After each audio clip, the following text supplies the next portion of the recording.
샬롬, 김정훈 목사입니다. 오늘 말씀은 빌립보서 1장 21절 말씀입니다. 제가 봉독하도록 하겠습니다. 이는 내게 사는 것이 그리스도니 죽는 것도 유익함이라. 성경 말씀은 한 구절 한 구절이 다 귀정한 말씀입니다. 그런데 그중 어떤 구절은 특별히 숭고해서 숙연해지게 만드는 말씀이 있는데 바로 오늘 본문 빌립보서 1장 22절이 그런 예입니다. 로이드 존스 목사는 이런 구절을 온당치 못한 태도로 대하는 것은 거의 신성 모독에 가깝다라고 말한 바 있습니다. 이 심오하고도 숭고한 구절을 살펴보기 앞서서 우선 산다는 것이 무엇인지 생각해 보겠습니다. 대다수의 사람들은 삶의 의미를 전혀 생각지 않고 삶을 그저 동물적 또는 식물적인 상태로 살아갑니다. 사실 삶에 대해서 온갖 걱정 다 하면서도 산다는 것 자체가 무엇인지 그 물음에 전혀 직면하지 않는 것은 정말로 비극입니다. 또한 삶이란 경이로운 선물을 받아 누리면서 그것에 대해서 아무런 생각도 없이 지내는 것은 무책임한 것입니다. 삶에 대해서 나름 철학을 가진 자들 중엔 우선 질기자파가 있습니다. 이것은 죽으면 다 끝이다. 한 번뿐인 인생 먹고 마시고 즐기자라고 하면서 한 군데라도 더 가보고 맛있는 거 찾아 먹고 웬만한 건 다 경험해보려 합니다.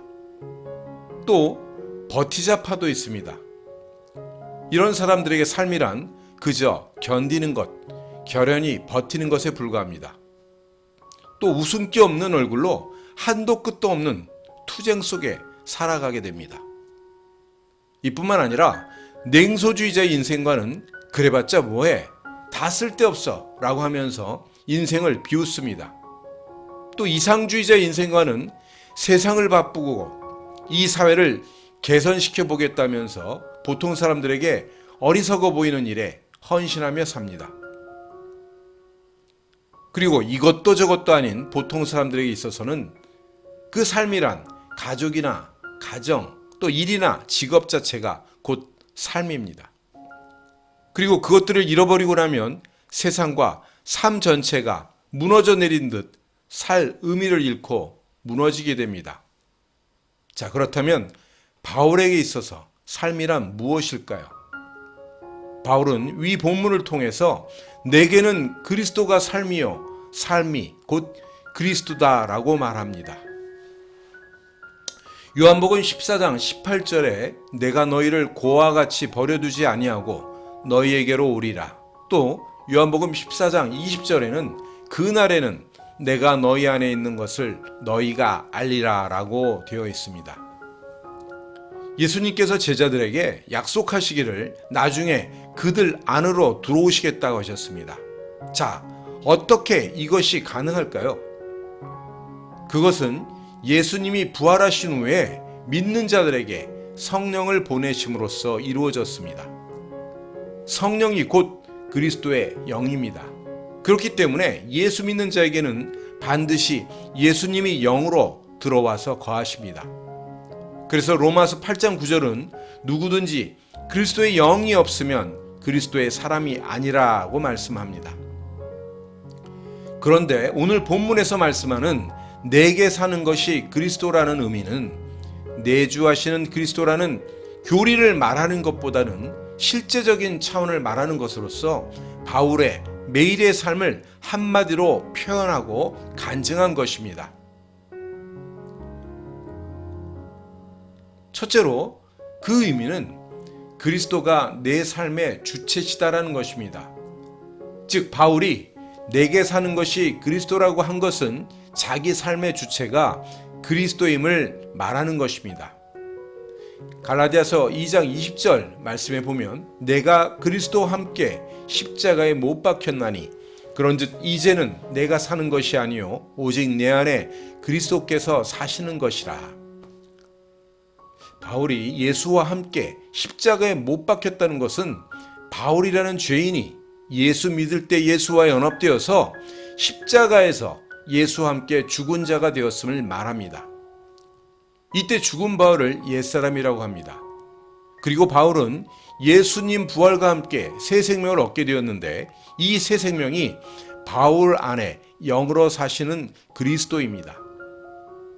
바울은 예수 믿은 이후 옛사람을 죽인 자로 여기고 자기 안에 계신 그리스도께서 모든 것을 행하시도록 그분께 주도권을 내어드렸습니다.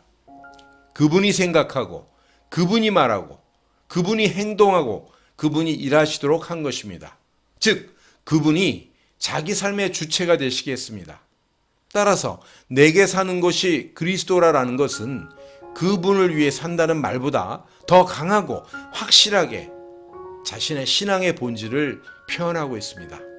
나라는 것이 없습니다. 자신을 죽은 자로 여겨서 죄에 대해서 세상에 대해서 나서지 않고 의견이나 주장을 펴지 않고 그리스도의 심장으로 사랑하고 그리스도의 눈으로 바라보고 그리스도의 손과 발이 되어 일하는 그리스도가 주체가 되시는 삶인 것입니다. 두 번째 의미는 그리스도만이 내 삶의 의미다라는 것입니다. 어떤 사람은 돈이 자기 삶의 의미가 되기도 하고 또 어떤 사람은 자식이 자기 삶의 의미입니다. 이런 사람들의 고백은 내게 사는 것이 돈이야, 내게 사는 것이 자식이니 라고 말하는 셈입니다. 반면에 바울은 내게 사는 것이 그리스도니 라고 했는데 이것은 결국 그리스도가 자기 삶의 이유이며 의미임을 말하는 것입니다. 그는 그리스도를 떠나서는 삶에 아무런 의미가 없었습니다. 로마 황제를 시켜준다 해도 그리스도를 떠나서는 그에게 다 쓸모없는 쓰레기일 뿐인 것입니다. 바울에게는 죽고 사는 것보다 더 중요한 것이 있었는데 그것은 죽고 살아야 할 이유였습니다. 살아도 주님 때문에 의미가 있었고 죽어도 주님 때문에 의미가 있었습니다. 그렇기 때문에 내일 죽으나 10년 더 살다 죽으나 마찬가지였습니다. 오늘 본문은 살든지 죽든지 신경 안 쓴다. 나는 사실 죽는 게 더 낫다라는 의미가 포함되어 있습니다. 그렇다고 해서 바울이 회의주의자거나 신비주의자라는 것은 아닙니다. 그는 또 누구보다 더 적극적으로 열심히 살았던 사람입니다. 디모데후서 4장 7절에 보면 그는 선한 싸움을 싸우며 인생길을 달려가던 사람이었습니다. 여러분, 그리스도인이 된다는 것은 좀 더 착해지고 선한 일을 많이 하는 자가 되는 것이 아닙니다. 또 종교활동을 많이 하거나 좋은 말씀을 듣고 더 나은 자아를 구현하는 것도 아닙니다. 이런 것들은 다 인간이 만들어낸 종교이면서 인본주의자들이 추구하는 일입니다. 뿐만 아니라 예수 믿으면서도 내가 선한 일을 하고 내가 하나님의 일을 한다는 식은 예수 없는 기독교, 인본주의적인 기독교입니다. 그리스도인이 된다는 것은 보다 더 근본적인 데 차이점이 있습니다. 즉 그리스도가 사시는 것입니다. 그것은 내 몸의 주인이 바뀌는 것이고 주체가 나에서 그리스도로 바뀌는 것입니다. 이렇게 볼 때 그리스도인이 된다는 것은 우리를 숙연해지게 만듭니다. 그리스도인 안에는 두 인격이 있습니다. 죄인된 옛사람, 나와 그리스도입니다. 바울은 이 옛사람을 가리켜서 너희 자신을 죄에 대해서 죽은 자로 여기라 라고 말합니다. 내 생각과 감정 또 죄가 올라올 때 그것을 죽은 자처럼 여기는 자기 부인, 자기 부정을 하라는 뜻입니다. 그러기에 바울은 나는 끊임없이 나를 부인한다. 그리스도의 뜻을 따른다. 그리스도가 말하게 하고 그리스도가 행동하게 한다라는 것을 선포하고 있는 것입니다. 그렇다고 해서 그리스도인의 삶이라는 것이 예수님께 모든 것을 떠넘기는 무책임한 삶이라는 것이 아니라 끊임없이 자아를 죽이는 일에 책임을 다하는 삶이어야 한다는 것입니다. 여러분, 그리스도가 없는 삶은 삶이 아니라 생존입니다.